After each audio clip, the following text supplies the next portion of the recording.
You ask Tiger to solve. This deals with linear equations with one unknown. The final result is x equals 4/5. Let's solve it step by step. Group all constants on the right side of the equation. Subtract 4 from both sides. Group like terms. Simplify the arithmetic.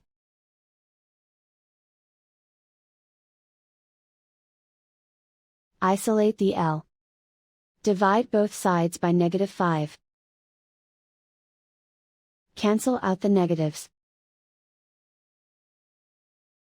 Simplify the fraction.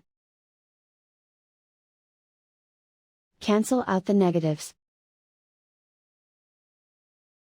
And so the final result is x equals 4/5.